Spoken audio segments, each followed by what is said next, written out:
Hello everyone, आप सभी का हमारे चैनल पे वेलकम है। तो आज के इस वीडियो में हम क्लास 9th मैथमेटिक्स का जो नया सिलेबस लॉन्च किया है ना सीबीएसई ने, टर्म 1 एंड टर्म 2 के लिए जो सिलेबस है आपका क्या होगा वो मैं आपको एनसीईआरटी बुक में टिक करवा दूंगा, और क्या स्ट्रेटजी रहेगी पढ़ने की वो भी मैं टिक करवाते हुए आपको बताते हुए चलूँगा। ठीक है, तो वीडियो को पूरा देखिए, तभी आप चीज़ों को समझ पाएंगे, कर पाएंगे। ठीक है, किसी भी पॉइंट में स्किप मत करना। आपको पता है मैंने क्लास 9 की मैथमेटिक्स पूरी करा रखी है। किसी भी चीज़ को देखने के लिए आपको बस क्या करना है, क्लास 9th जो भी एक्सरसाइज देखना वो लिखो, बाई मैथमेटिक्स एनालिसिस लिख दो, आपको वीडियो टॉप पे मिलेंगी। चलिए वीडियो को शुरू करते हैं। तो ये हमारे पास क्लास 9 की एनसीईआरटी बुक है। अब इसमें मैं आपको पूरा सिलेबस बताऊंगा। सबसे पहले देखो टर्म 1 की बात करते हैं। टर्म 1 में आपके पास जो स्क्रीन पे आपको दिख भी रहा होगा, जो हमारे पास यूनिट है, ये पहला यूनिट जो हमारे पास है नंबर सिस्टम, 8 मार्क्स का आएगा। एलजेब्रा 5 मार्क्स का आएगा। कोऑर्डिनेट ज्योमेट्री 4 नंबर का आएगा। ज्योमेट्री 13 नंबर की आएगी। मेंसुरेशन 4 नंबर का आएगा। स्टैटिक्स एंड प्रोबेबिलिटी 6 नंबर की आएगी। ठीक है, टोटल 40 नंबर हो गए। और इंटरनल असेसमेंट आपका 10 नंबर का होगा, यानी कि 50 मार्क्स का होगा। आपको पता है पहले टर्म में आपके सिर्फ एमसीक्यूज आएंगे, तो बच्चे ज़्यादा कंफ्यूज कहाँ हो रहे हैं मैं आपको बताता हूँ। ठीक है, सबसे ज़्यादा कंफ्यूज हो रहे हैं, वो सोच रहे हैं कि हमें सिर्फ एमसीक्यूज ही पढ़ना है। अगर आप सिर्फ और सिर्फ एमसीक्यूज पे ध्यान लगाओगे ना बच्चों, तो आपका कॉन्सेप्ट गड़बड़ा जाएगा, और फिर ना आप इधर के रहोगे ना उधर के रहोगे। ठीक है, मैं भी स्ट्रेटेजी भी डिस्कस करूँगा, पहले सिलेबस की बात कर लेते हैं। देखिए, जो चैप्टर आपका पहला आपको पूरा पढ़ना पड़ेगा वो है नंबर सिस्टम। ठीक है, ये आपके टर्म 1 में है। ये आपके कहाँ है? टर्म 1 में है।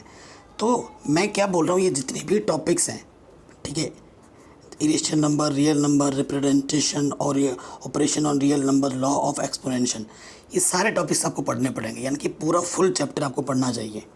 फुल चैप्टर में किस तरीके से पढ़ना है मैं आपको स्ट्रैटेजी भी बताऊंगा। पूरा चैप्टर आपको, जैसे ये चैप्टर है ना, ये हमारा रियल नंबर चैप्टर नंबर 1 है, तो इसको पूरा पढ़ो। ये पूरा सब चैप्टर मैंने पढ़ा रखा है, लिंक्स मिल जाएगा डिस्क्रिप्शन पे।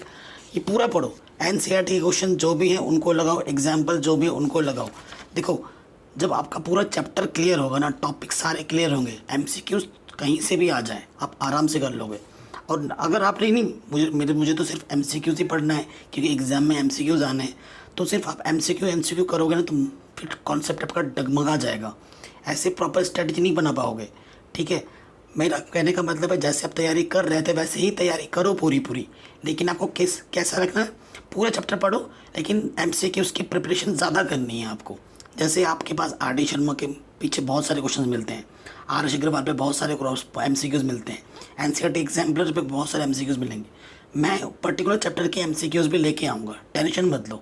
ठीक है, वो भी कराऊँगा। सो बस आपका साथ और सपोर्ट चाहिए होगा। ठीक है, तो ये स्ट्रेटजी अपनानी है। तो आपको टर्म 1 में, ठीक है, जो पहला चैप्टर आपको पूरा पढ़ना चाहिए वो है नंबर सिस्टम। 8 नंबर का आएगा पहला चैप्टर, बहुत इंपॉर्टेंट। 40 नंबर में से इकलौता एक चैप्टर अगर 8 नंबर का आ जाए, सोचिए पहला ही चैप्टर 8 नंबर का आ जा रहे हैं तो कितना इंपॉर्टेंट है आप खुद ही समझ सकते हैं। तो ये चैप्टर बहुत इंपॉर्टेंट है, इसको आप अच्छे से पढ़िएगा। ठीक है, उसके बाद जो सेकंड जो यूनिट है हमारा एल्जेब्रा हमारा आएगा 5 नंबर का। एल्जेब्रा में जो आपका चैप्टर है वो है पोलिनोमियल्स नहीं है, आपका क्या है, लीनियर इक्वेशन इन 2 वेरिएबल्स। ठीक है, पोलिनोमियल्स नहीं है, I am sorry guys, linear equation ये आपका टर्म 1 में है। ठीक है, ये आपका टर्म 1 में है। लीनियर इक्वेशन क्या होते हैं, उसको सोल्यूशन कैसे फाइंड करते हैं, ग्राफिकली सोल्यूशन क्या होता है, मतलब ये पूरी चैप्टर पढ़नी है आपको। ठीक है, linear equation in 2 variables NCERT में पूरा पढ़ना है। इसको कुछ छोड़ोगे कोई फ़ायदा नहीं है, तो सारा कुछ पढ़ो। ठीक है, ये चैप्टर आपको पूरा पढ़ना है। ठीक है, तो ये इकलौता चैप्टर आपका आ जाएगा 5 मार्क्स का, चौथा चैप्टर टर्म 1 में।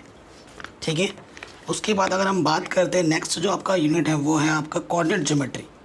ठीक है, कोऑर्डिनेट ज्योमेट्री में देखिए चैप्टर आपका कहाँ है, कोऑर्डिनेट ज्योमेट्री, ये चैप्टर नंबर 3। ठीक है, ये भी टर्म 1 में है। ठीक है, इसका इंट्रोडक्शन, एफसी का क्या होते हैं, ऑर्डिनेट्स क्या होते हैं, कार्टेशियन सिस्टम क्या होता है, कौन सा पॉइंट किस कोऑर्डिनेट में आएगा, है ना, इसका इमेज किस तरह बनेगा, कौन से इधर होगा, यही सब आएगा एमसीक्यूज़ में।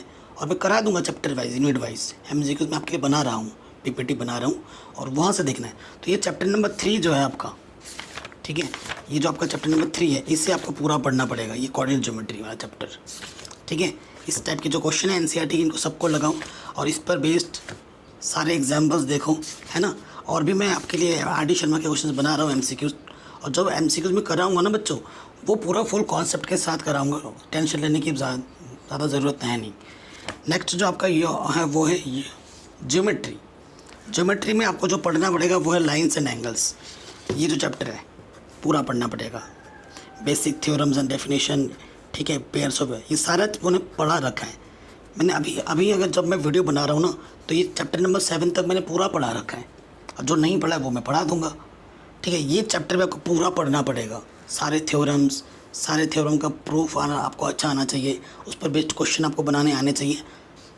एनसीईआरटी जितनी भी एक्सरसाइज हैं वो आपको पूरी करनी पड़ेगी, इसमें कुछ छोड़ नहीं सकते आप, पूरा पढ़ो, ठीक है। और मैंने आपको स्ट्रेटजी बताई दी है आपको कैसे पढ़ना पड़ेगा, ठीक है। तो ये चैप्टर आपको पूरा पढ़ना पड़ेगा।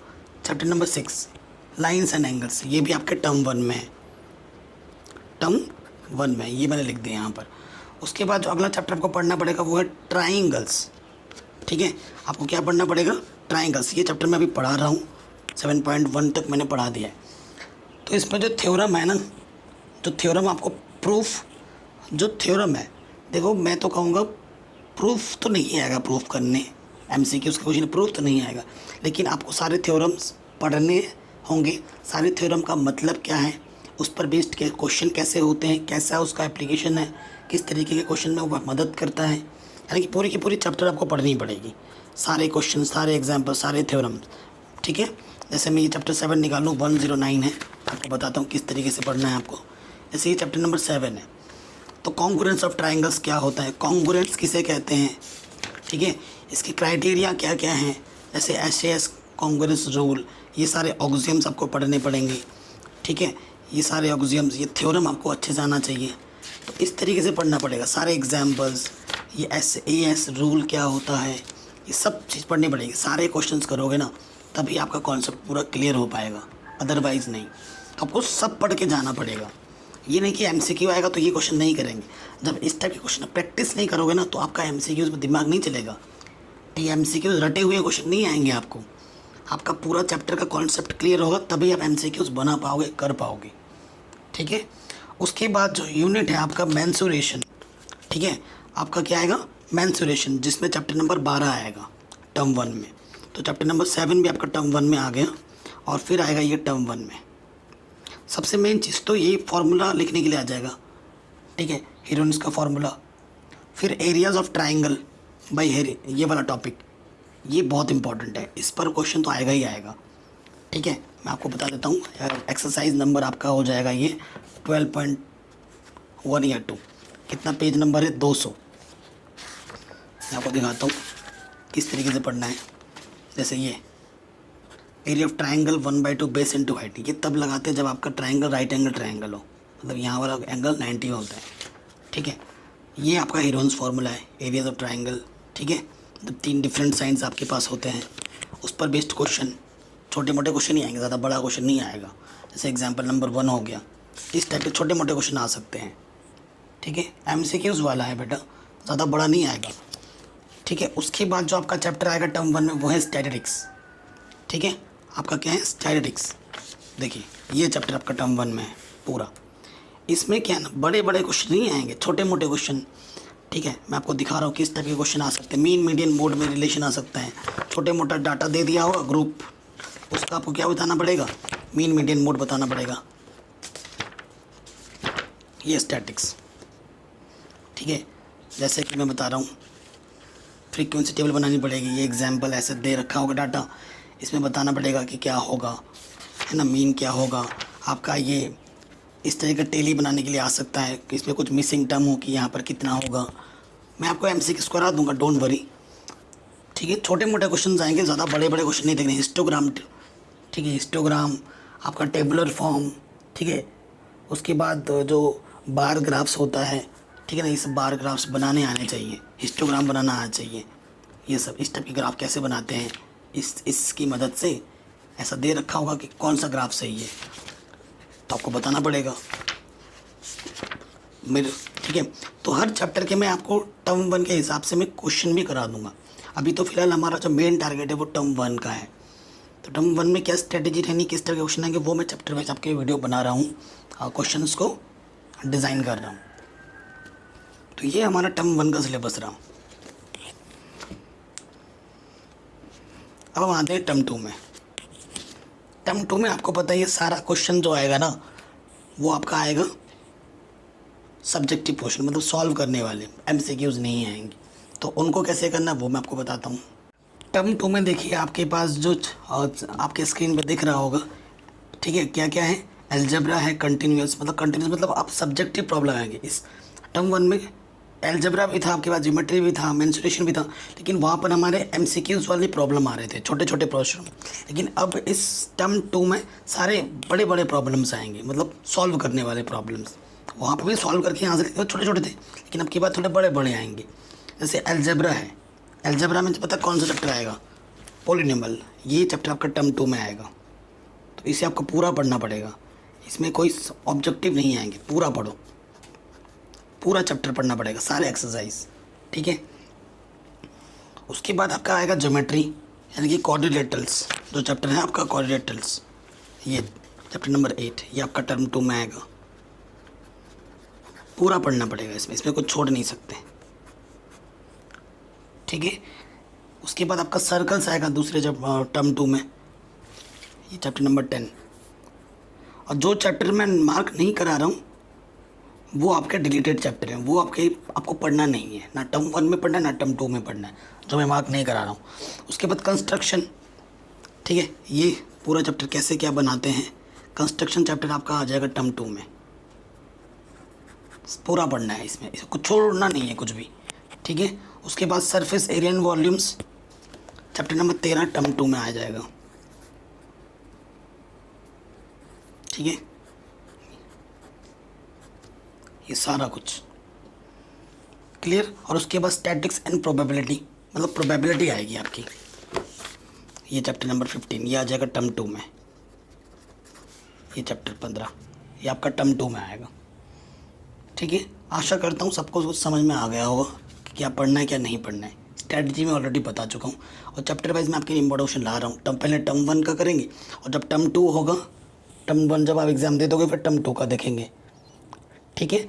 और आपका जो इंटरनल असेसमेंट के जो 10 नंबर मिलेंगे ना, वो पीरियोडिक टेस्ट के 3 नंबर, मल्टीपल असेसमेंट जो स्कूल में होता है वो तो उसके 2 नंबर, पोर्टफोलियो जो होगा उसके 2 नंबर, और आप क्या परफॉर्मेंस रहता है टीचर के सामने उसका 3 नंबर, यानी कि टोटल 10 नंबर का आपको होगा। तो ये आपका कुछ टोटल ओवरऑल ये स्ट्रेटजी आपको रखनी है, और ये आपका सिलेबस है। तो देखिए जो चैप्टर हमें नहीं पढ़ने पड़ रहे हैं वो कौन कौन से हैं आप देख सकते हैं, ठीक है। चैप्टर नंबर 9 हमारा डिलीटेड है, चैप्टर नंबर 5 हमारा डिलीटेड है। ये डिलीटेड मतलब ये हमें पढ़ना ही नहीं है। तो कुल मिला के कितने डिलीट हो गए, 2 चैप्टर हमें बिल्कुल नहीं पढ़ने पड़ रहे हैं, ठीक है। आपके सिलेबस में 2 चैप्टर आपकी बार डिलीट हुए हैं, टर्म 1 और टर्म 2 को मिलाकर। आशा करता हूँ ये पूरी वीडियो आपको समझ में ज़रूर आई होगी। अगर ऐसा है तो इस वीडियो को प्लीज़ लाइक करिएगा, हर दोस्तों के शेयर कीजिएगा, और चैनल पर नए हैं तो अपना सब्सक्राइब करके अपना प्यार और सपोर्ट ज़रूर दीजिएगा। नोटिफिकेशन बेल को ज़रूर प्रेस कर लें। अपना ख्याल रखें। जय हिंद।